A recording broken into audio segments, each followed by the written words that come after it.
Power structure. We're joined by John Cohn. Ron, there's an old statement I've read and heard about people saying in Congress, the banks never lose. Well, I think that's a general statement. I think the big bankers never lose. But I think a little banker right now is losing a lot because a lot of little bankers are getting closed down. The big banks are gobbling them up.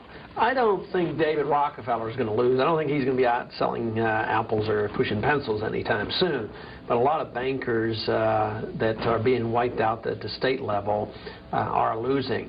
But the big banking power structure seems to have control because they're on the inside and they have control of money and they know what policy is going to be down the road. Can you specify this structure, you're talking about this power structure? Well, the power structure basically is made up of a lot of very powerful business and corporate leaders in the country.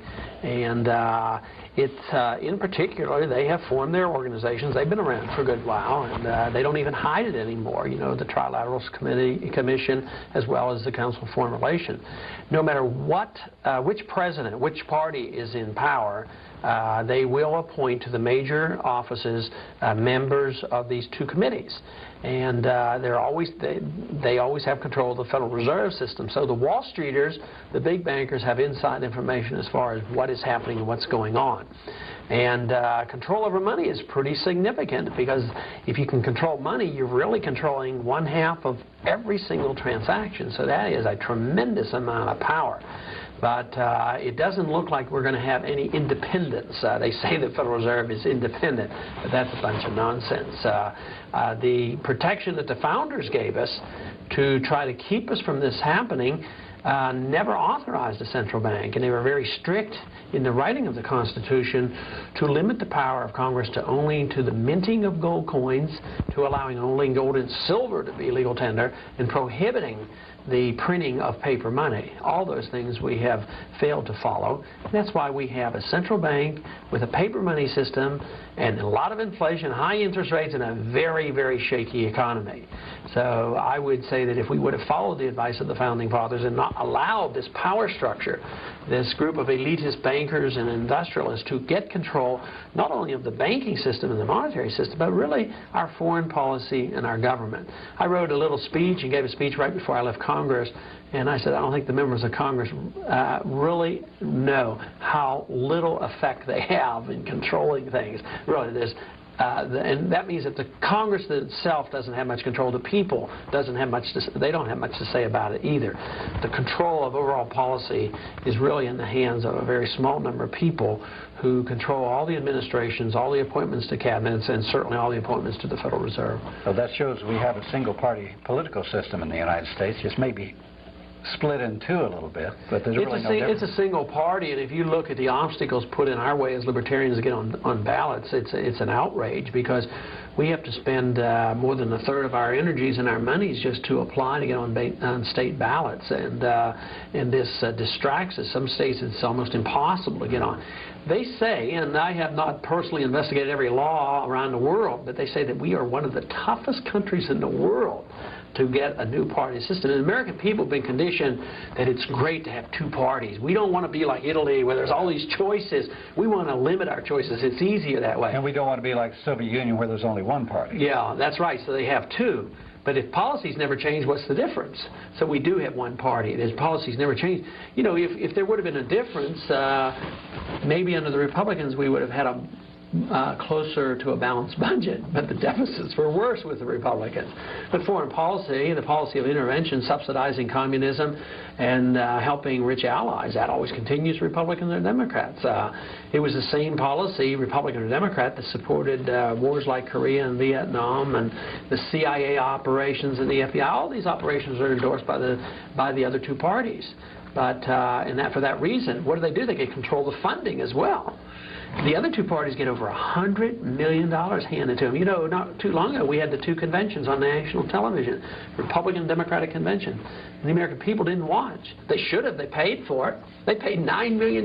We as citizens were forced to pay to run those conventions, $9 million apiece, and therefore they get all this exposure, making it, again, very difficult for a third option, to be heard. It's very hard to get our message out. But the control is there, whether it's in the political control or the banking control or in government policy control in the administrations. I want to touch, if I may, just on your comment a moment ago about the departing speech that you left with your colleagues in Congress. You were there for 4 terms, and I think are aware of the general level of awareness of your colleagues in Congress at that time. Do they really not know that that all of this is going on, that the power structure is there, unseen, but really manipulating the strings? Most of them don't know. Most of them are suspicious that the problems are more serious than they would never, ever admit publicly, but they don't understand the policies. I've had a lot of members on the banking committee come up and ask me questions. How does the Federal Reserve System work? What are special drawing rights? What is the IMF? And they'll do that quietly because they haven't really studied it. So most of them are naive, but very much aware that there's some serious problems. But if you get somebody at the head of a committee that's been around for 30 years or so, I think that they know very much what's happening. They're very much attuned to what's happening, and I don't think they get that far. I don't think they get to head of a committee unless they've more or less been accepted, by the power structure. I did a study, or just a quick look, a few years ago after reading the Joint Economic Report of the Joint Economic Committee in Congress. And reading it, it looked like it came right out of the Trilateral Commission. It looked all the little buzzwords that the Trilateral Commission reports had, all the things that the Trilateral Commission wanted. So I looked to see if in the memberships of organizations of these congressmen and senators, and sure enough, almost every one of them are a member of Trilateral Commission or Bilderberger or Council on Foreign Relations. I can remember having a conversation with Barbara Conable one day. Yes, he's a biggie in the power structure. And he was complaining about, there's people always complaining about me belonging to the Trilateral Commission. He was complaining to me, and lo and behold, it was Barbara Conable, but as soon as he resigned from Congress, where did he end up? The head of the World Bank. Right. I left Congress. I studied the banking system. I understand something about the money. They haven't called me yet for one of those appointments. No. I've been waiting at the telephone, waiting for them to appoint me.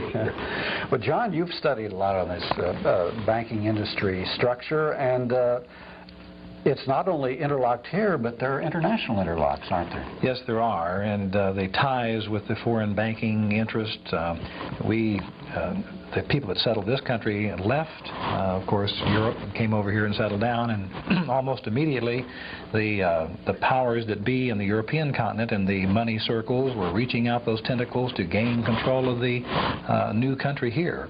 And that struggle has continued. We see it, and who shall control our currency? They struggled back between Jefferson. As a matter of fact, I have a quote from Jefferson that I think is very pertinent to our discussion here. If the American people ever allow the banks to control the issuance of their currency, first by inflation and then by deflation, the banks and corporations that will grow up around them will deprive the people of all property until their children will wake up homeless on the continent their fathers occupied. So he warned us that far ago, and here we are, and what he said is coming true. Yes, and his side certainly won the fight back then. They got the right position in the Constitution. They had the debate over the money issue.